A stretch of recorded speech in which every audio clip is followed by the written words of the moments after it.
नमस्कार, मी विलास पडे. न्यूज 18 लोकमतच्या या विशेष कार्यक्रमात आपल्या सगळ्यांचं स्वागत. दिवाळी एका आठवड्यावर येऊन ठेपली आहे. दिवाळी म्हटलं की लहानग्यांपासून ते मोठ्यांपर्यंत उत्साह असतो, तो म्हणजे फटाक्यांचा.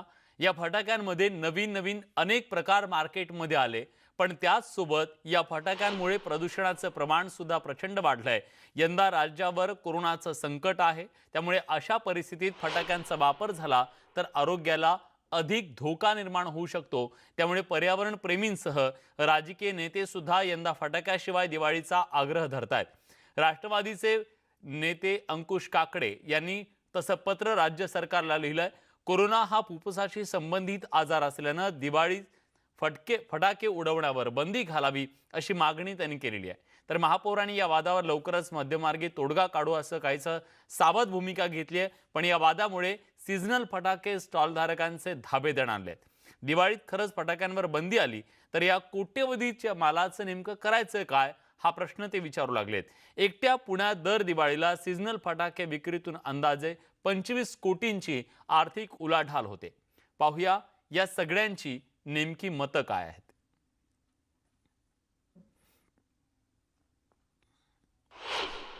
फुफ्फुसाचे रोगी फार मोठ्या प्रमाणामध्ये सापडतात.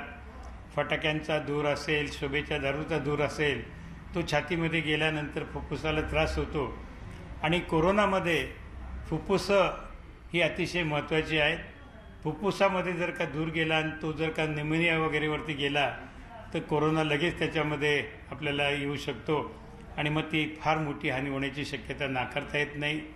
त्यामुळे 15 दिवसापूर्वीच मी राज्याचे उपमुख्यमंत्री अजितदादा पवार यांना महाराष्ट्रामध्ये संपूर्ण फटाका बंदी करावी अशी विनंती केली होती. सगळ्या व्यापाऱ्यांचा गेले 4-5 महिन्यापासून सगळ्यांचा माल येतोय. आता आमचे बाकीचे सगळे परवाने आलेत, फक्त आम्हाला विक्रीचा परवाना अजून आलेला नाही आहे. बरं, सगळे व्यापारी जे आहेत हे सगळे सीझनल व्यवसाय करणारे आहेत. या लॉकडाऊनमध्ये सगळ्यांचा राखीचा व्यवसाय गेला, गणपतीचा व्यवसाय गेला. आता फक्त आम्हाला या फटाक्याच्या व्यवसायाकडनं चांगल्या अपेक्षा आणि आशा आहेत. तर हे लवकरात लवकर जर का आम्हाला ही विक्रीची परवानगी मिळाली नाही तर सर्व व्यापाऱ्यांवर इथून पुढे 6 महिने उपासमारीची वेळ येईल. सध्याची परिस्थिती विचारात घेता प्रत्येकाने आपापल्या ठिकाणी थोडंसं एक आपली सामाजिक जबाबदारी जी आहे किंवा भान जे आहे हे थोडंसं जपून आपण काम करूया आणि मग निश्चित याच्यातनं मार्ग काय आहे तो निघेल. मला याच्याबद्दल खात्री वाटते. आपण ऐकलं, एका बाजूला मागणी होतीये सत्ताधारी पक्षाकडूनच की दिवाळीच्या काळामध्ये फटाक्यांवर बंदी घालण्यात यावी, राज्यात ही बंदी असायला हवी. या सगळ्याबद्दल अधिक माहिती देण्यासाठी आता आपल्यासोबत आपले प्रतिनिधी सागर कुलकर्णी आहेत. सागर, मागणी केली गेलेली आहे राष्ट्रवादी काँग्रेसकडून की आता या सगळ्याबद्दल पावलं उचलणं गरजेचं आहे, फटाक्यांशिवाय दिवाळी साजरी व्हावी ही त्यांची भूमिका आहे. कोरोनाच्या संकटाची त्याला पार्श्वभूमी आहे. अशा सगळ्या परिस्थितीमध्ये सर्वसामान्य नागरिकांचं याबद्दलचं नेमकं काय म्हणणं आहे आणि सरकारी पातळीवर याच्याबद्दलची काही पावलं तशी उमटतायत का?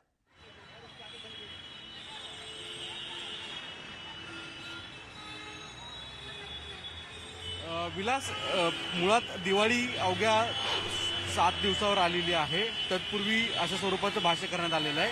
आता मी जे फ्लायओव्हरच्या परिसरामधील खालचा भाग आहे, इथे सगळ्यात जास्त जुनी फटाक्यांची दुकानं आहेत. साधारणतः 4 ते 5 दुकानं इथे आहेत. तब्बल 50 वर्षापेक्षा जास्त कालावधीमध्ये इथली ही दुकानं कायमस्वरूपी फटाकेसाठी प्रसिद्ध आहेत. अनेक मुंबईतले लोक चांगले दर्जेदार फटाके मिळतात म्हणून इथे फटाके घ्यायला येतात. इसाबाई एक फेमस असं दुकान आहे. त्या दुकानाचे मालक देखील आपल्याबरोबर आहेत, अब्दुल्ला म्हणून, भाई म्हणून. सर, इस बार कोरोना का संकट दिख रहा है, इसमें लोग यहाँ पे इस बार आएंगे क्या फटाके के लिए? और कुछ लोगों की कहना है कि इस बार फटाके पर बैन लगाएं, फटाके पाबंदी लगाएं क्योंकि कोरोना ज़्यादा बढ़ सकता है. फटाकड़े कोरोना को हटाना है तो फटाकड़ा बजाना चाहिए, क्योंकि फटाकड़े बजाने से जो कोरोना के जम्स है वो सब खत्म हो जाएंगे, ऐसा हमारा मानना है. फिर भी जो गवर्नमेंट जो चाहे वो कर सकती है.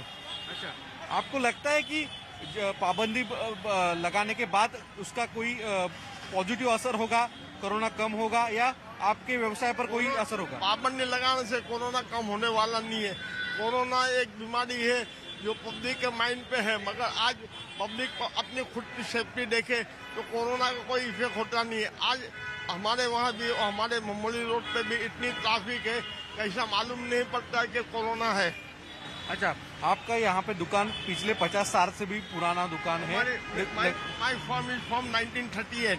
हाँ, 1938 से है आपका यहाँ। 82 years है। 88 ईयर्स पूरे हुए हैं। आपको लगता है इस बार कोरोना की वजह से लोग कम आए? कुछ राजनीतिक दलों ने मांग की है कि जो फायरवर्क्स है, पटाखे हैं, उस पर पाबंदी लगाएं। पटाखे की पाबंदी लगने वाले नहीं है। जो पटाखा राष्ट्रीय त्यौहार, जो हमारा त्यौहार है वो राष्ट्रीय त्यौहार है और हर कौम के लोग बजाते हैं। दूसरा ये बच्चे लोग का खेल है और दूसरा ये खाली 2 दिन का खेल है।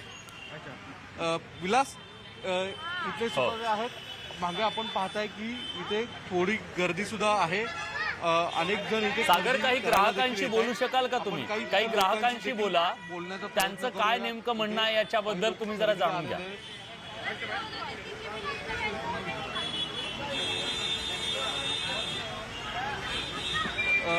तुम्ही फटाके घ्यायला आलाय का इथे? कुठून आलाय? कुलाबा.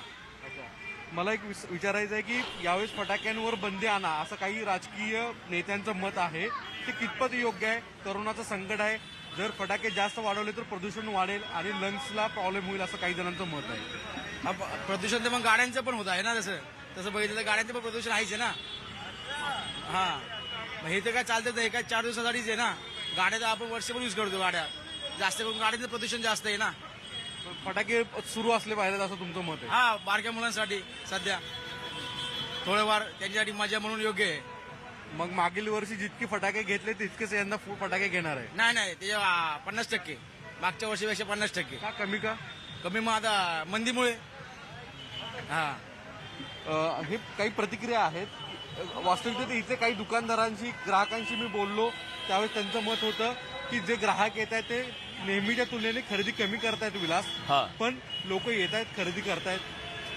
दिवाळीमध्ये फटाक्यांवर बंदी नसावी असं काही जणांचं मत आहे. सागर, एक मुद्दा जाणून घ्या तिथं, जर तुम्हाला जाणून घेता आलं तर, की असे कुठले फटाके आहेत जे कमी प्रदूषण करणारे आहेत, ज्याच्याकडे लोकांचा कल वाढू शकतो? आपण ते सांगू शकतो का की या फटाक्यांमुळे प्रदूषण कमी होतं, हे फटाके जर उडवले तर त्याच्यामुळे जास्त होतं, असं काही सांगता येऊ शकेल का तिथं? त्याच्याबद्दल कोणी सांगू शकेल का?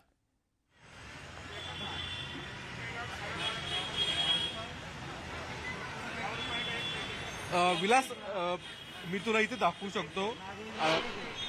फायर जे फटाके असतात त्याच्यामध्ये ग्रीन सिग्नल असणारा असा जो सिम्बॉल आहे, या फटाक्यांमध्ये प्रदूषण कमी होण्याची शक्यता असते.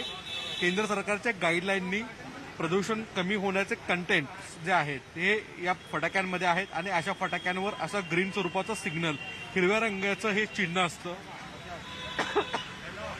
आणि अशा माध्यमातून जर हे चिन्ह असणारे फटाके खरेदी केले गेले तर त्याच्यामध्ये पोल्युशन होण्याचे, जे प्रदूषण होण्याचं प्रमाण आहे ते त्या तुलनेने कमी आहे. इथले जे बाकीचे फटाके आहेत ते आपण दरवेळेस खरेदी करतो, पण इतरांच्या तुलनेने जर पाहिलं तर हे जे आता ग्रीन आहे, आपण हे नवीन, हा जो ग्रीन सिग्नल असतो यातून पोल्यूशन नहीं, ये जो ग्रीन सिग्नल है इस वजह से पोल्यूशन कम होता है ऐसा कहा जाता है, क्या सही है? सर इतना तो मुझे नहीं मालूम. इथे गर्दी आहे त्यामुळे, पण असं स्वरूपाचे जे चिन्ह आहेत हो. ते चिन्ह असणारे फटाके जर घेतले तर त्याच्यामध्ये पोल्युशन कमी होतं असं काही जणांचं मत आहे. बरं, ठीक आहे. धन्यवाद सागर, तुम्ही दिलेल्या सगळ्या सविस्तर माहितीबद्दल. आपण जाणून घेतलं व्यापाऱ्यांचं नेमकं काय म्हणणं आहे, सर्वसामान्यांचं नेमकं काय म्हणणं आहे. पण ही जी मागणी समोर आलेली आहे की दिवाळी ही फटाक्यांशिवाय साजरी करूया, कारण यावेळेस आपल्या सगळ्यांवर कोरोनाचं संकट आहे. आणि या सगळ्याबद्दल बोलण्यासाठी ज्यांनी ही प्रमुख मागणी केलेली आहे, अंकुश काकडे, राष्ट्रवादी काँग्रेसचे प्रवक्ते, नेते आपल्यासोबत जोडले गेलेले आहेत. अंकुशजी, स्वागत आहे तुमचं न्यूज 18 लोकमतमध्ये. मुख्यतः तुम्ही ही जी मागणी केलेली आहे, या मागणीच्या काउंटर असं सांगितलं जात आहे की फटाके उडवल्यानेच कोरोना उडून जाईल, त्यामुळे फटाके उडवले पाहिजेत, कोरोना जळून जाईल. हे सांगितलं जात आहे. त्याला काही अर्थकारणाची सुद्धा बाजू सांगितली जाते. तुम्हाला पटतीये का? नहीं, फटाके उडाल्यानंतर करोना जाईल हे म्हणणं म्हणजे रामदास आठवलेंच्या भाषेमध्ये go corona go corona go corona असं आहे. त्यामुळे त्या विधानाला काही फारसं महत्त्व आपण द्यावं असं मला वाटत नाही. पण आत्ताच आपण सागर कुलकर्णींनी काही ग्राहकांच्या या ठिकाणी मतं घेतली. आता एक लक्षात घ्या, फटाका खरेदी करण्यासाठी आलेला जर ग्राहक तिथं असेल तर तो थोडंसं फटाकेच्या बाजूनीच बोलेल. बर त्यामुळे आपल्याला खऱ्या अर्थाने जर का नागरिकांच्या किंवा लोकांच्या प्रतिक्रिया घ्यायच्या असतील तर त्या इतर ठिकाणच्या देखील घेतल्या पाहिजेत. बर एक गोष्ट निश्चितच आहे, मी देखील फटाके लहानपणापासून वाजवत आलेलो आहे. फटाक्यांपासून किती त्रास होतो याची देखील कल्पना आहे. महानगरपालिकेमध्ये नेहमीच माझं जाणं येणं असल्यामुळे आरोग्य प्रमुखांशी ज्यावेळेला आम्ही चर्चा करतो त्यावेळेला त्यांनी अनेक वेळेला सांगितलं की साधारणतः दिवाळी झाल्यानंतर जे रुग्ण फटाक्याच्या प्रदूषणामुळे धुरामुळे जे रुग्ण येतात त्यांची संख्या वाढते आणि त्यांचं बरंचसं हे फुफ्फुसामध्ये दूर गेल्यामुळे त्यांना श्वसनाला वगैरे त्रास होतात बर आणि त्याच्यासाठी त्यांना अनेक त्रास होतात. एकच गोष्ट आपल्याला माहिती आहे की जवळपास 17 मार्चपासून संपूर्ण देशामध्ये लॉकडाऊन झालं आणि तेव्हापासून सगळं बंद झालं. मग त्याच्यामध्ये अनेक सण आले. ईद आली, गणेशोत्सव आला, त्याच्यानंतर गोकुळाष्टमी आली, नवरात्र आलं, इतर दरम्यानचे सुद्धा सण होते ते देखील आले. आणि तज्ज्ञ मंडळी याच्यातली प्रत्येकजण सांगत होते की या वर्षाअखेरपर्यंत ही सगळी परिस्थिती राहणार आहे. त्याच्यामुळे जे आज दुकानदार म्हणतात की आमचा माल येऊन पडलेला आहे, आम्ही आता या ठिकाणी लग्न समारंभामध्ये आम्हाला मिळणारे गिराक मिळाले नाहीत, गणपतीमध्ये आम्हाला मिळालेले नाहीत, त्यांनी थोडी काळजी घ्यायला हवी होती की यावेळेचं हे संकट अतिशय भयानक संकट आहे आणि कदाचित दिवाळीमध्ये सुद्धा ते राहणार आहे. त्यामुळे आपण किती खरेदी करावी याचा देखील त्यांनी विचार करायला हवा होता. मला असं एकच आहे की मी जे हे पत्र दिलंय ते पत्र केवळ फक्त पुणे शहरासाठी मी दिले असं समजू नका, तर महाराष्ट्रातल्या सगळ्या शहरांमध्ये फटाक्यासाठी राज्य सरकारने बंदी करावी. मला एक चांगलं उदाहरण, राजस्थान सरकारने त्या बाबतीमध्ये निर्णय घेतला आणि यावेळेला राजस्थानमध्ये दिवाळीमध्ये कुठेही फटाके विक्री आणि फटाके फोडण्यावरती बंदी आणलेली आहे आणि ते निश्चितच स्वागतार्ह असं आहे. कारण करोनाचं संकट अजून गेलेलं नाही. IMAने अहवाल दिलाय की दिवाळीमध्ये ते संकट वाढण्याची शक्यता आहे, थंडीमध्ये ते संकट वाढण्याची शक्यता आहे आणि तशी जर परिस्थिती झाली तर तुम्ही मागणी दिवाळीनंतर केली सर, या तुम्ही मागणी फटाक्यांच्या केली धुरामुळे की कोरोनाच्या या संकट काळामध्ये फटाक्यांनी मोठं नुकसान आणखी होऊ शकतं, एक धोका वाढू शकतो. तुम्ही मागणी केली पण त्याच्यावर काही उत्तर येऊ आलेलं आहे का? मुख्यमंत्र्यांनी तुम्हाला त्याच्याबद्दल, उपमुख्यमंत्र्यांनी काही उत्तर दिलेलं आहे का?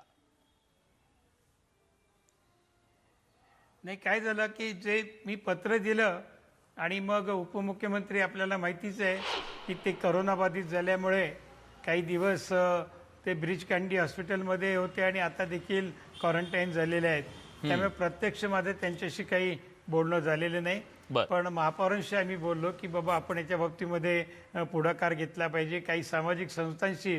आणि ज्यावेळेला मी ही पोस्ट फेसबुकवर टाकली तेव्हा त्याला ज्या लाईक्स आल्या किंवा त्याच्या बाबतीमध्ये अनेकांनी जे स्वागत केलं त्याच्यावरून नागरिकांनी, दुसरी गोष्ट, आज नागरिकांची क्रयशक्ती देखील राहिलेली नाहीये. फराळाचे पदार्थ करण्यासाठी सुद्धा नागरिकांकडे पैसे नाहीयेत. त्यामुळे एवढे महागडे फटाके, आणि फटाक्याच्या किमती किती झाल्या आहेत, फटाक्याच्या किमती भरमसाठ झालेल्या आहेत. नागरिकांची क्रयशक्ती कमी होत चाललेली आहे. दिवाळीचे फराळ करण्यासाठी त्यांच्याकडे पैसे नाहीत. त्याच्यामुळे फटाक्यावरती बंदी आणली तर फार मोठं लोकांचं नुकसान होईल, सणावरती विरजण पडेल असं काही समजण्याचं कारण नाही.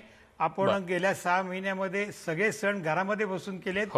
आपण यावेळेची दिवाळी सुद्धा घरामध्ये बसून केली तर काही बिघडत नाही. फटाक्यांच्या विना दिवाळी साजरी करावी असं तुमचं म्हणणं आहे, पण ही केवळ पुण्यापुरती घोषणा करावी की केवळ महाराष्ट्रातल्या कानाकोपऱ्यात सगळ्या महाराष्ट्रात फटाक्यांवरती बंदी आणावी, याच्याबद्दलचं तुमचं नेमकं काय मत आहे जाणून घेऊया ब्रेकच्या नंतर. कुठेही जाऊ नका, पहा फक्त न्यूज 18 लोकमत.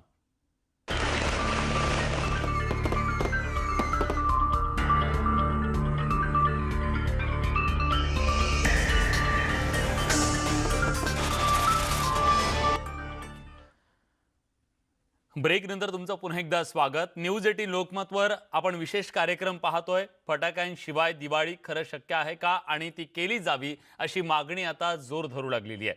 त्याच्याबद्दलचे वेगवेगळी मतमतांतर जाणून घेण्याचा आपण प्रयत्न करतोय. आता आपल्यासोबत याविषयी बोलण्यासाठी डॉक्टर संदीप राणे आहे.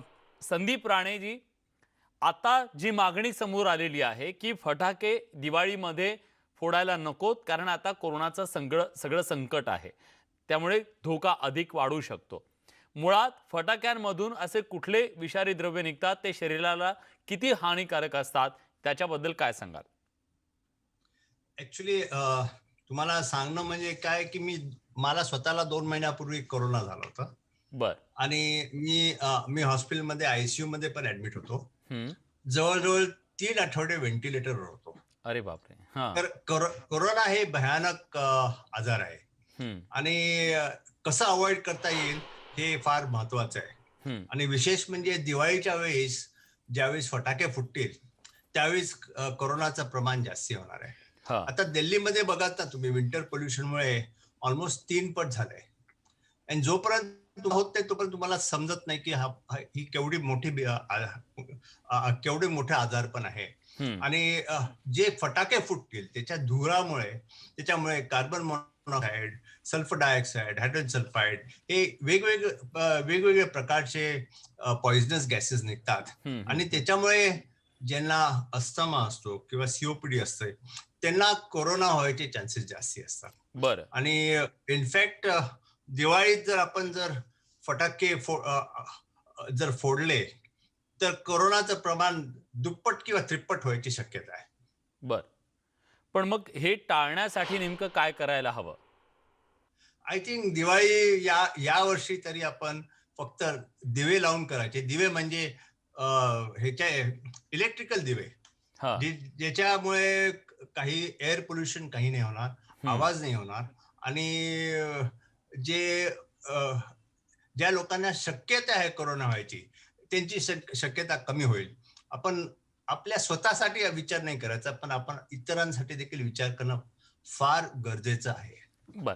जी मागणी केली जाते की या फटाक्यांवर सरसकट बंदी घालण्यात यावी, याच्या आधी आपण बघतोय की राजस्थान सरकारनं निर्णय घेतलेला आहे. केंद्र सरकारनं सुद्धा याच्या संदर्भात कडक पावलं उचलायला सुरुवात केली आहे. दंड मोठ्या प्रमाणात लावण्याचा निर्णय घेण्यात आलेला आहे. राज्यात सुद्धा अशाच प्रकारचा कठोर निर्णय घेण्याची गरज आहे का? नक्कीच. मला वाटतं जर बंदी महाराष्ट्रामध्ये देखील फटाक्यावर घातली तर उत्तम राहील. कारण इनफॅक्ट एक दिवस जेव्हा मी हॉस्पिटलमध्ये होतो आणि मला व्हेंटिलेटरवरनं काढायच्या आधी एकदा दम्याचा प्रॉब्लेम झाला, तर त्यावेळेस मला कल्पना आली की हा दमा जो प्रॉब्लेम होतो हा केवढा सिरियस असतो आणि त्याच्यामध्ये जर तुम्हाला कोरोना झाला तर मृत्यूचे चान्सेस, मॉर्टॅलिटीचे चान्सेस जास्ती असतात. तर मला वाटतं जर गव्हर्नमेंटने जर बॅन घातलं फटाक्यांवर तर अतिशय उत्तम राहील. बर. तुम्ही खूप महत्त्वाच्या विषयाकडे खरं तर लक्ष वेधलेलं आहे की ज्यांना दम्याचा त्रास आहे त्यांना याचा त्रास आणखी वाढू शकतो. जे चांगले आहेत, ज्यांची प्रकृती, त्यांना सुद्धा याचा त्रास होऊ शकतो. त्यामुळे इतरांच्या सुरक्षेसाठी सुद्धा याच्यावर बंदी घालणं गरजेचं आहे. फटाके न फोडणं योग्य राहील असं तुम्ही म्हणताय. पण दावा असा केला जातोय की आपल्या आजूबाजूला तर अनेक प्रकारची प्रदूषण आहेत. गाड्यांचं प्रदूषण आहे. हे या सगळ्या प्रदूषणाचा मग किती परिणाम होतो? मग त्याचा होत नाही का? नाही, त्याचा पण नक्कीच परिणाम होतो. इनफॅक्ट या प्रदूषणाविषयी मी जनहित याचिका देखील फाईल केली होती 99 ला. आणि मुंबईमध्ये जे वेगवेगळे जे आपल्याला इम्प्लिमेंट होताना दिसतात, लाईक CNG आलं, नंतर अनलिटेड पेट्रोल आलं, नंतर डम्पिंग ग्राउंड जे बंद केलं वगैरे, ते that was because of my fight against air pollution. आणि इनफॅक्ट आता असा प्रॉब्लेम झाला आहे की पब्लिक ट्रान्सपोर्ट अवेलेबल नाहीये. त्याच्यामुळे इनफॅक्ट गेल्या महिन्यातच तुम्ही बघितलं तर मोटरसायकलचा सेल जवळजवळ एका महिन्यात 8 लाख गाड्या विकल्या गेल्या. आणि प्रायव्हेट गाड्यांचं ऑटोमोबाईल सेल पण जास्त झालेलं आहे. त्याच्यामुळे या विंटरमध्ये फक्त फटाके नव्हे तर air pollution because of automobiles पण वाढणार आहे.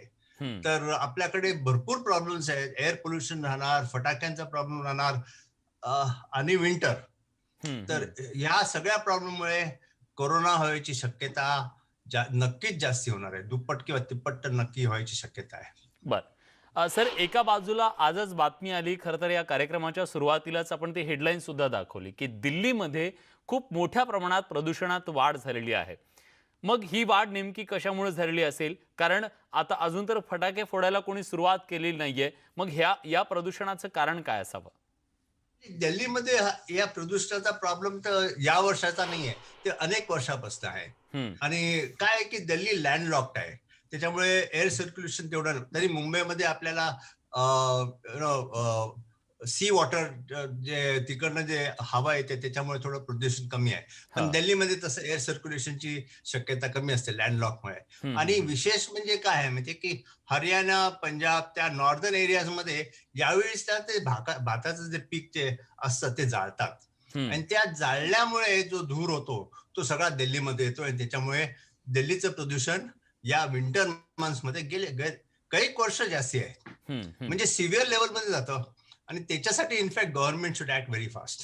अंकुश काकडे आता आपल्या सोबत आहेत. अंकुशजी, राजस्थान सरकारनं याच्या संदर्भातला निर्णय घेण्याची धमक दाखवली. मग राज्य सरकार नेमकी वाट कशाची पाहत आहे? का तुमच्या त्या मागणीला उत्तर दिलं जात नाही?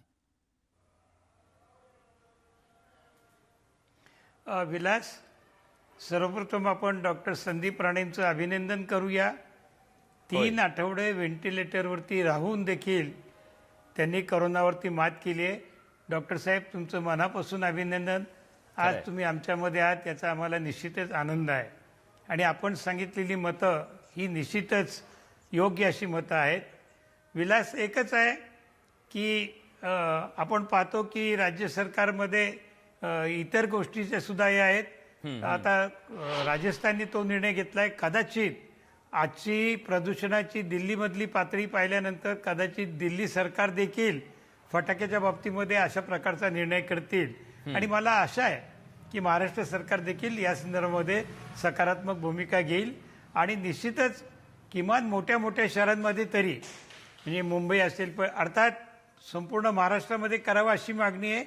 पण त्याच्यामध्ये काही ग्रामीण भागामध्ये थोडीफार सवलत दिली आणि छोट्या फटाक्यांना, म्हणजे लवंगी फटाका असेल, लाल फटाका असेल, की ज्याच्यामुळे धूर फार होत नाही आणि प्रदूषण वाढत नाही ग्रामीण भागामध्ये, तर ते चालू शकतं. पण महाराष्ट्रामध्ये सरकारने ते घ्यावं अशी माझी सरकारला नम्र विनंती आहे. दादांशी देखील मी बोलण्याचा प्रयत्न करेल. मुख्यमंत्र्यांना देखील त्यांच्या खासदारांना, आमदारांमार्फत मी त्यांना तो निरोप देईल.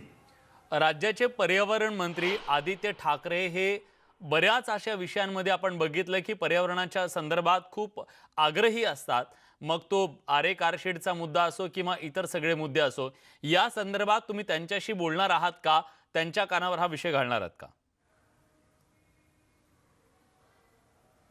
निश्चितच मी आदित्य ठाकरेंचं उद्या त्यांच्याशी संपर्क साधण्याचा प्रयत्न करेल. वाटल्यास त्यांना देखील उद्या एक लगेचच फॅक्सवरती किंवा ईमेलवरती ते माझी जी मागणी आहे ती पत्रे देखील पाठवेल. आणि ते देखील या बाबतीमध्ये शेवटी पर्यावरणाचा सांभाळ केला पाहिजे या मताचे आहेत. आपण पाहिलं असेल की आरेची कारशेड होत असताना त्या ठिकाणी झाडांची कत्तल झाली, त्याच्या विरोधामध्ये त्यांनी भूमिका घेतली आणि तो निर्णय देखील केला. त्याच्यामुळे पर्यावरणाला पूरक अशा प्रकारचं ते निर्णय नक्कीच घेतील आणि प्रदूषण महाराष्ट्रामध्ये दिवाळीमध्ये वाढणार नाही याची खबरदारी देखील ते निश्चित घेतील असा मला विश्वास आहे. नक्कीच आपण आशा करूया की तसा काहीतरी निर्णय होतो का. आणि जे संकट सध्या आहे, खरं तर कोरोनाच्या संकटाच्या सगळ्या काळात सगळे सण उत्सव आपण घरात साधेपणानं साजरे केले आणि आता हा सण आपण आनंदात साजरा करू शकतो. पण आनंद व्यक्त करण्याचं जे माध्यम आहे फटाके, त्याला कुठंतरी आपण आवर घालतो का हे पाहणं महत्त्वाचं आहे. पण डॉक्टर, मला एक सांगा की आपल्याला असं काही करता येऊ शकतो का की आनंद पण साजरा करता यावा आणि खरं तर प्रदूषण सुद्धा टाळता यावं, यातला जो सुवर्ण मध्य काही साधता येऊ शकतो का? आता हे Diwali is a festival of lights. तर आपल्याला जर तोरणं वगैरे लावून जर आपल्याला दिवाळीचा उत्सव करता आला तर आपण त्याप्रमाणे करणं आवश्यक आहे. आता जे अंकुश साहेब होते ते बोलले की आपण छोटे फटाके वगैरे, पण आपल्या अनफॉर्च्युनेटली काय आहे की आपल्या देशामध्ये छोटे फटाके म्हटलं की लोकांनी सेल्फ डिसिप्लिन करून ते छोटे फटाके वाजवणं आवश्यक आहे. पण तसं होत नाही. छोटे फटाके म्हटले की त्याच्याबरोबर मोठे फटाके आले आणि मोठे फटाके आले की ते प्रदूषण व्हायची शक्यता जास्ती असते. तर मला वाटतं आपण स्वतःहून डिसिप्लिन करून आपण स्वतःहून इच्छा करायची की स्वतःचीच प्रकृती नाही पण आजूबाजूला देखील जे लोक राहतात त्यांच्या देखील प्रकृतीची आपण काळजी घेणं आवश्यक आहे. आणि all of us should be self discipline की नाही वी आर रिस्पॉन्सिबल सिटिझन्स आणि आपल्या आजूबाजूच्या लोकांची देखील काळजी आपल्या हातात आहे आणि आवश्यक आहे. नक्कीच सर. पण या सगळ्या चर्चेच्या दरम्यान आपल्याला सुप्रीम कोर्टाच्या त्या निर्णयाबद्दल सुद्धा बोलावं लागेल. जेव्हा 2 वर्षापूर्वी या संदर्भात फटाक्यांच्या आतषबाजीबद्दल सुप्रीम कोर्टात प्रकरण गेलेलं होतं, तेव्हा सुप्रीम कोर्टानं यावर बंदी घालायला नकार दिलेला होता. पण त्यांनी ग्रीन फटाक्यांच्या संदर्भात एक आदेश सुद्धा काढला होता. तो आदेश काय आहे, काय नेमकं त्याच्यातून तो मार्ग असू शकतो का, सुप्रीम कोर्ट याच्याबद्दलचं काही किंवा हायकोर्ट याच्याबद्दलची काही भूमिका घेऊ शकतं का, चर्चा करूया एका छोट्याशा ब्रेक नंतर. कुठे जाऊ नका, पहा फक्त न्यूज 18 लोकमत. ब्रेक नंतर तुमचं पुन्हा एकदा स्वागत. न्यूज 18 लोकमतवर आपण विशेष कार्यक्रम पाहतोय. फटाक्यांशिवाय दिवाळी आणि ही दिवाळी खरंच शक्य आहे का? कारण कोरोनाचं संकट आल्यामुळे आपण अशा प्रकारचा एक प्रयोग आणि ही दिवाळी वेगळ्या पद्धतीने साजरी करू शकतो का, ही चर्चा एका बाजूला तर दुसऱ्या बाजूला त्याच्यावर बंदीच आणा अशी मागणी सुद्धा केली जाते. म्हणूनच आता फटाके विक्रेते जे आहेत त्यांना मात्र ही मागणी मान्य नाहीये. म्हणूनच फटाके फोडण्याने प्रदूषण होत असेल तर असं बोलणाऱ्या नेत्यांनी त्यांच्या गाड्या विकून टाकाव्यात, म्हणजे प्रदूषण होणार नाही असं मत फटाके विक्रेत्यांनी व्यक्त केलंय. यंदा फटाके फोडण्यावर बंदी आणावी असं पत्र राष्ट्रवादीचे नेते अंकुश काकडे यांनी लिहिलं. त्यावर प्रतिक्रिया देताना मुंबईतल्या फटाके विक्री करणाऱ्या विक्रेत्यानं हे मत नोंदवलेलं आहे. त्यांच्याशी बातचीत केली आमचे प्रतिनिधी अजित पांढरे यांनी. आपल्या दुकानात बोलायचं झालं तर वर्षभर उघडं असतं, वेगवेगळ्या सणांना फटाके 365 दिवस आम्ही फटाकेच विकतो, दुसरं काही विकत नाही. 7 महिन्यात मध्ये दुकान बंद होतं. आताच्या काळात देखील जर काही राजकीय नेत्यांनी मागणी केली की दुःखाचं सावट आहे, करोनामुळे परत प्रदूषण होईल म्हणून फटाक्यांवरती बंदी आणावी अशी जी मागणी केली आहे, एक फटाका विक्रेता म्हणून, कारण का पूर्ण वेळ आपला हाच व्यवसाय आहे, फटाका विक्रेता म्हणून काय सांगाल आपण? मी तर असं सांगेन की फटाक्यावरती पुष्कळ मोठी लॉबी अवलंबून आहे. ह्याच्यावरती जे पुष्कळ जणांची पोटं भरतात. त्यामुळे जे बोलतायत की फटाके विकू नका, प्रदूषण होणार, त्यांनी आपापल्या गाड्या विकाव्या, म्हणजे प्रदूषण टळेल, तेवढंच कमी होईल. दरम्यान आपण बघतोय की जेव्हा फटाका विक्रेते या भूमिकेला विरोध करतायत फटाक्यांवर बंदी आणण्याच्या, आता या सगळ्याबद्दल बोलण्यासाठी फटाका विक्रेते असोसिएशनचे अध्यक्ष विक्रांत अमराळे जोडले गेलेले आहेत. विक्रांतजी, स्वागत आहे तुमचं न्यूज 18 लोकमतच्या या कार्यक्रमामध्ये. मुळात फटाका विक्रेते असोसिएशनची नेमकी भूमिका काय आहे, जी मागणी समोर येते की राज्यात फटाका विक्रीवर बंदी आणण्यात यावी, तुमची नेमकी भूमिका काय? आता या घडीला राज्यामध्ये फटाका विक्रीवर बंदी आणणं म्हणजे फार चुकीचा निर्णय होईल. कारण का जो आमचा माल येतो हा साधारणतः डिसेंबरला ऑर्डर होती, जानेवारी फेब्रुवारी मध्ये माल येतो लोकांकडे. त्याच्यानंतर ना आम्ही विकला जातो माल. ऍक्च्युली मार्चला लॉकडाऊन झाल्यानंतर 7 महिने असंच आमचं सगळं बंद होतं. त्याच्यामध्ये सर्व व्यावसायिकांचं अतोनात नुकसान झालेलं आहे. 7 महिने लग्न सराई, गणपती वगैरे हे सगळे उत्सव आमचे गेलेले आहेत. आणि आता आम्हाला कुठेतरी आशा आहे की दिवाळीमध्ये आमचं काहीतरी नुकसान भरून निघेल. आणि आता 11th आवरला तुम्ही म्हणताल की बंदी घाला, तर म्हणजे आम्ही घाईकुतले येऊन मरायचीच वेळ येईल आमची. ठीक आहे. आता आपल्यासोबत अंकुश काकडे आहेत, आपण त्यांच्याकडे जाऊयात. अंकुशजी, एका बाजूला मान्य आहे की मागणी केली जाते की सगळ्यांच्या सुरक्षेसाठी, आरोग्याच्यासाठी, पण त्यांचं असं म्हणणं आहे की अनेकांचे संसार त्याच्यावरती अवलंबून आहेत. ऐन वेळेला जर असा निर्णय घेतला तर ते सगळे देशोधडीला लागतील. नाही, अमराळे म्हणतायत ते एक काही अंशी खरं जरी असलं तरी मला विलास एक सांग की गेल्या 7 महिन्यामध्ये कोणता वर्ग असा या करोनामुळे याच्यापासून अलिप्त राहिलेला आहे? सगळ्या वर्गाला आर्थिक तोशीस भोगावी लागली आहे. मग अगदी तो रस्त्यावरती काम करणारा हमाल असेल, डबेवाला असेल, फॅक्टरीमध्ये काम करणारा असेल, छोटे भाजी विक्रेता असेल किंवा बेकरीवाला असेल, कोणताही सलूनवाला असेल, चर्मकार असेल, हॉटेल व्यावसायिक, सगळ्यांना ती झळ पोचलेली आहे. त्याच्यामुळे या क्षेत्रामध्ये विक्रेत्यांना देखील ती झळ पोहोचेल. परंतु ती झळ पोहोचत असताना जर आपण 8 तासाने हे चालूच ठेवलं तर त्याचे भयानक परिणाम काय होतील याचा आपण विचार करणार आहोत की नाही. खरंय. कारण आज आपण पाहिलं असेल की अनेक जण इंडियन मेडिकल असोसिएशननी सांगितलंय किंवा अन्य काही डॉक्टर्स मंडळी सांगतायत की आजच मी माझ्या पुण्यातल्या एका डॉक्टरांशी चर्चा करत होतो.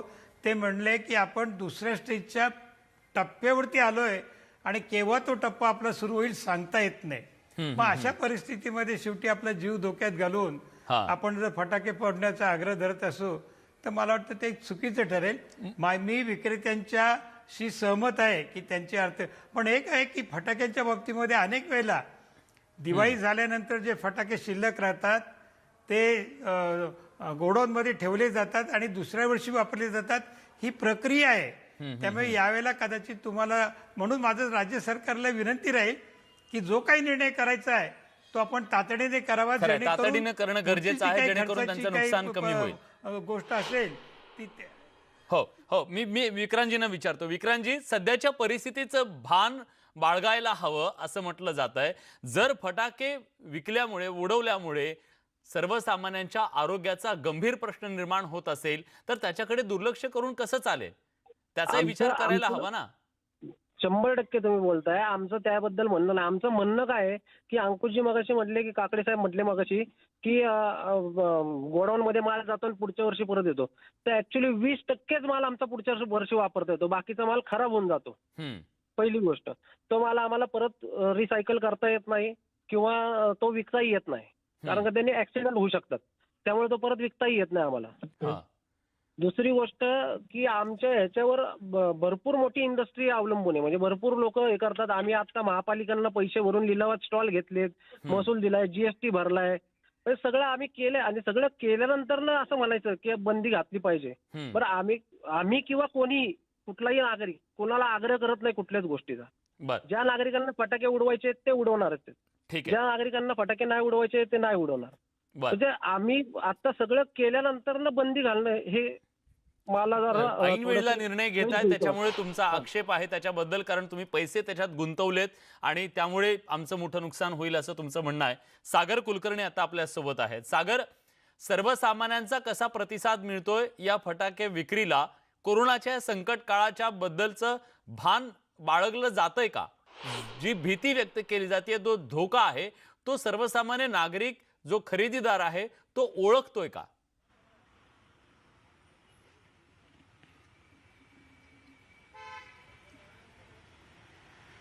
विलास, वास्तविकतेत आता मार्केटमध्ये दिवाळी जशी जवळ येते तशी खरेदी वाढताना दिसतीये. क्रॉफर्ड मार्केटच्या परिसरामध्ये मी आहे, इथं प्रचंड गर्दी राहते. आपण जर काही वेळांपूर्वी पाहिलं तर तिथे देखील सुद्धा तीच परिस्थिती होती की हळूहळू गर्दी करतायत, त्या तुलनेने मात्र गर्दी नाही आहे. कदाचित दिवाळीच्या बरोबर 2-3 दिवस आधी प्रचंड गर्दी वाढेल. सोशल डिस्टन्स, मास्क हे काही नियम फार पाळले जात नाही आहेत. त्यामुळे जो धोका आहे तो आहे, ही वस्तुस्थिती आहे. पण लोकांचा उत्साह आहे. यापूर्वी जे सण होते त्याच्यावर कोरोनाचं संकट होतं, ही वस्तुस्थिती आहे. व्यावसायिकदार असतील, जे ज्यांना सण साजरे करायचे आहेत, ते कोणतेही नियम न पाळता सरळ रस्त्यावर उतरतायत आणि बिनधास्तपणे खरेदीसाठी गर्दी करतायत, ही वस्तुस्थिती आहे. नक्कीच. पण आता सुप्रीम कोर्टामध्ये या सगळ्या संदर्भात जेव्हा केस गेली तेव्हा सुप्रीम कोर्टानं 2 वर्षांपूर्वी सांगितलं की आम्ही बंदी घालणार नाही. पण त्यांनी फटाका विक्रेत्यांना सांगितलं होतं की तुम्ही ग्रीन फटाक्यांच्या संदर्भात विचार करावा. तसे काही पर्याय आता उपलब्ध आहेत का, त्याच्याबद्दल चर्चा करूया. कुठे जाऊ नका, एक छोटासा ब्रेक घेतोय. पहा फक्त न्यूज 18 लोकमत.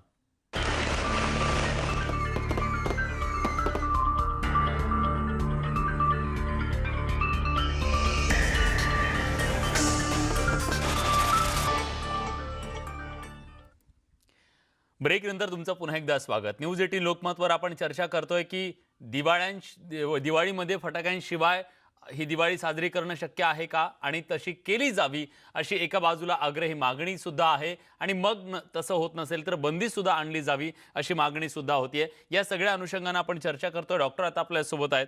डॉक्टर, सुप्रीम कोर्टानं 2 वर्षांपूर्वी या फटाक्यांवर बंदी घातली जावी ही मागणी फेटाळली होती. तुम्हाला त्याच्याबद्दलची कल्पना असेल. पण त्यांनी एक पर्याय सुचवला होता.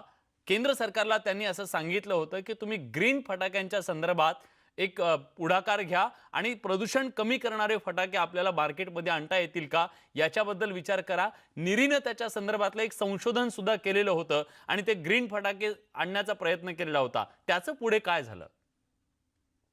ऍक्च्युली हे ग्रीन फटाके काय आहेत ह्याची कल्पना मला पण नाहीये. पण त्या संदर्भात जे फटाके मॅन्युफॅक्चरर आहेत त्यांनी काही स्टेप पुढे घेतली की नाही याची कल्पना आपल्याला हवी. आणि आता जी चर्चा झाली आहे ज्याच्यावरनं मला वाटतं की हो त्यांचं पण म्हणणं जरा बरोबर आहे की त्यांचे पैसे गुंतवले आहेत आणि प्रॉब्लेम्स भरपूर आहेत त्यांच्याकडे पण. प्रॉब्लेम सगळ्यांना आहे. पण जे आजारी पडतात आणि जे आयसीयू मध्ये जातात आणि जे आपले डेली लोकांचा मृत्यू होतो आपण ह्याचा विचार करून मग आपण काळजीपूर्वक विचार केला पाहिजे की कसं आपण बॅलन्स करायचं. की सिटीज मध्ये जिकडे जास्ती पोल्युशन आहे तिकडे जर आपल्याला बॅन आणता आलं तर वी शुड ट्राय दॅट. आणि जे आधी अंकुश साहेब बोलले होते की जे गावामध्ये जास्ती खुलेपणा असतो ओपननेस असतो तर तिकडे जर आपल्याला छोटे मोठे फटाके वाजवायला दिले तर त्याच्यात सगळ्यांना विन विन विन विन होऊ शकतं. पण हे ग्रीन फटाके काय आहे याची मला कल्पना नाही. आणि त्या संदर्भात फटाके मॅन्युफॅक्चरर लोकांनी काही स्टेप घेतले की नाही हे आपल्याला ऍक्च्युली खरं तर राष्ट्रीय पर्यावरण अभियांत्रिकी अनुसंधान संस्थान निरीनं त्याच्या संदर्भातला एक पुढाकार घेतलेला होता आणि त्यांनी ग्रीन फटाक्यांच्या संदर्भातली एक संकल्पना मांडलेली होती. त्यांचा दावा असा होता की यातून कमीत कमी 50% जे प्रदूषण आहे ते कमी होऊ शकतं. सुप्रीम कोर्टाने सांगितलं होतं की तुम्ही त्याला प्रोत्साहन द्या आणि त्याचा विचार निश्चितपणे करायला हवा. पण त्याच्यामध्ये मोठ्या प्रमाणात मार्केटमध्ये ते ग्रीन फटाके येऊ शकलेले आहेत की नाहीत याच्याबद्दलची माहिती घ्यायला हवी. खरं तर मला ते विक्रांतजींना विचारायचं होतं की तसे किती ग्रीन फटाके मार्केटमध्ये आहेत. पण मला शेवटची कमेंट घेण्यासाठी मी जातोय अंकुश काकडे यांच्याकडे. अंकुशजी, समजा तुमची ही मागणी मान्य नाही झाली, सरसकट बंदी नाही आली, तरी सर्वसामान्य नागरिकांनी काळजी काय घ्यायला हवी? तुमचं काय अपेक्षा काय आहे? कारण घरात म्हातारी माणसं आहेत, घरात दम्याचे पेशंट असतील, अशा वेळी आपण नेमकं काय करायला हवं? हे डॉक्टर संदीप राणेंनी सांगितलं की स्वयंशिस्त पाळली पाहिजे पण ती आपल्याकडे पाळली जात नाही. आज पुण्यामध्ये मास्क वापरले नाहीत म्हणून पुणे महानगरपालिकेने आजपर्यंत जवळपास 13 कोटी रुपये दंड गोळा केलाय. खरंय. आम्ही मास्क लावणार नाही पण आम्ही दंड भरू. त्याच्यामुळे आणि आपण जो उल्लेख करताय सारखा की सुप्रीम कोर्टाच्या बाबतीमध्ये सुप्रीम कोर्टाचे स्पष्ट आदेश आहेत की रात्री 10 नंतर पहाटे 5 वाजेपर्यंत फटाके फोडायला बंदी आणली. किती ठिकाणी त्याची अंमलबजावणी होते. पोलीस खातं असेल, प्रशासन असेल, कुठे कुठे जाऊन ते थांबवणार आहे आणि वादाचे प्रसंग होतात आणि लोक कोणी स्वयंशिस्त पाळत नाहीत. तुम्हाला याच्यामध्ये कायद्याने काय करता आलं तेच करावं लागेल. नाहीतर मग जे आणि काय होतं आपण पाहिलं असेल, तुलाही कदाचित कल्पना आहे की सापशिडीची गोळी एवढी असते अगदी छोटी, पण त्याचा पण ती ज्याला पेटवली की ते त्याचा धूर इतका दूर होतो आणि ते असं होतं. असे भुईनडा आहे, भुईचक्र आहेत, यांच्यापासून फार आणि विशेषतः जे कलरफुल असतात ज्याच्यामध्ये रंग असतात त्याच्यामध्ये रसायन खूप असतात आणि त्याच्या धुराचा फार त्रास होतो. आणि हे सगळं टाळायला हवं. आज तुम्ही खूप चांगली सूचना मांडलेली आहे सर. याचा सरकारनं गांभीर्यानं विचार करावा अशी सगळ्यांची इच्छा असेल. कारण आपल्या सगळ्यांना आपल्या दारामध्ये आनंद साजरा करायचा आहे. संकटाला आमंत्रण द्यायचं नाहीये आणि हे संकटाचं आमंत्रण जर फटाक्यांमधून असेल तर मग आपण त्या सगळ्याबद्दल गांभीर्यानं विचार करणं गरजेचं आहे. सरकार या संदर्भात काय पावलं उचलतं हे बघणं महत्त्वाचंच आहे. पण सरकारनं पावलं उचलली नाही तर आपण आपल्या घरातल्या माणसांच्या आरोग्यासाठी काही पावलं उचलू शकतो. जशी अनेक सण साजरे आपण साधेपणानं केले तसा यावेळेसचा खाऊन पिऊन आणि दिव्यांनी साजरा तो करू शकतो. असा एक वेगळा पर्याय सुद्धा असू शकतो. आज या चर्चेमध्ये आपण सगळेजण सहभागी झालात त्याबद्दल मी आपल्या सगळ्यांचे मनापासून आभार व्यक्त करतो. खूप चांगल्या प्रकारे तुम्ही एक सजेशन दिलेलं आहे. याचा विचार होईल अशी आशा करत या कार्यक्रमात आपण इथेच थांबतोय. धन्यवाद.